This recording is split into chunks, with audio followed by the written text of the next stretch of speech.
बिस्मिल्लाहिर्रहमानिर्रहीम। अस्सलाम वालेकुम वरहमतुल्लाहि वबरकातुहू। कभी कुछ चीज़ें कभी ऐसी हो जाती हैं कि जो मजबूर करती हैं कि एक ऐसा वीडियो बने जिससे चाहते हुए या ना चाहते हुए उन लोगों की इस्लाह हो जाए जो गफलत में हैं। अभी कुछ वक्त पहले की बात है, एक अच्छी फैमिली से मेरी मुलाकात हुई और उन्होंने उम्रे का इरादा किया था।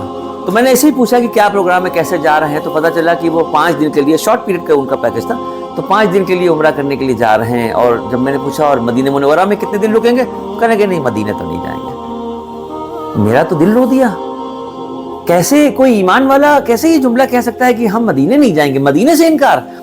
खैर कोई बात नहीं, अपनी अपनी सोच की बात है, एक अलग सोच होती है। लेकिन मैं सिर्फ इतनी वजाहत कर दूं, उस फैमिली को अलग हट के जनरल लोगों से मैं बात कर रहा हूं। पूरी दुनिया में मक्का भी उसमें शामिल है, पूरी दुनिया में सिर्फ और सिर्फ मदीना वो शहर है, मदीना वो जगह है जिसमें मस्जिद नबवी में रियाजुल जन्ना के नाम से एक टुकड़ा है, जिसे हमारे नबी ने फरमाया कि ये जन्नत की कियारी है, ये जन्नत का टुकड़ा है। जब क़यामत आएगी, दुनिया खत्म हो जाएगी, पूरी दुनिया खत्म होने के बाद अगर कुछ बचेगा तो ये टुकड़ा होगा जो ऐसे ही जन्नत में मिला दिया जाएगा। पूरी दुनिया में मदीना सिर्फ एक ऐसा शहर है जिसमें एक मस्जिद है, मस्जिद कुबा के नाम से, जो हमारे नबी ने अपने दस्ते मुबारक से पहली मर्तबा उसकी तामीर में पत्थर रखा था। तारीख़ इस्लाम की पहली मस्जिद, वाहिद मस्जिद पूरी दुनिया में मस्जिद कुबा मदीने शहर में मौजूद है, जहां 2 रकात नमाज नफिल पढ़ने पे 1 उम्रे का सवाब है।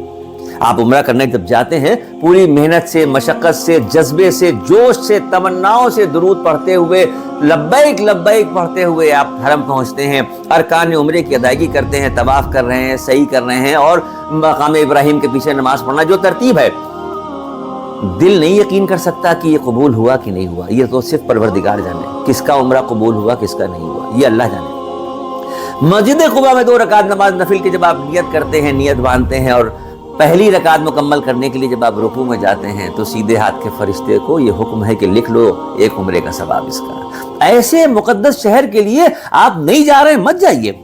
आपको नहीं, हमारे नबी से कोई मोहब्बत है, मत जाइए। लेकिन कम से कम अलल ऐलान इस लहजे से मत कहिए कि नहीं हम मदीना नहीं जा रहे हैं। मदीने की अहमियत को समझिए। वो क्या, किसी ने बड़ी प्यारी सी एक बात कही थी, वो दिल में बिल्कुल उतर जाती है कि नबी के रोज़े पे जाने वालों मेरा भी उनको सलाम कहना, नबी के रोज़े पे जाने वालों मेरा भी उनको सलाम कहना, उनसे कहना कि चलते चलते मैं काफिले से बिछड़ गया, उनसे कहना कि चलते चलते मैं काफिले से बिछड़ गया हूँ, मुझे बुला लो कि मैं भी देखूं कहाँ से जन्नत के रास्ते हैं। मदीने शहर की अज़मतों को समझिए। हमारे आका नबी करीम सरकार दो आलम सल्लल्लाहु अलैहि वसल्लम क़यामत तक जिस जगह आराम फरमा रहे हैं, आपने फरमाया कि जिन लोगों की इंतकाल मदीने में होता है, जो मदीने में जन्नतुल बकी में जिनकी तदफीन होती है, आपने फरमाया कि मैं सबसे पहले उनकी शिफात करूंगा। ये तो नसीब की बात है, कोई नहीं कह सकता कि किसकी मौत कहाँ आएगी, किसका इंतकाल कहाँ होगा, लेकिन नसीब की बात है।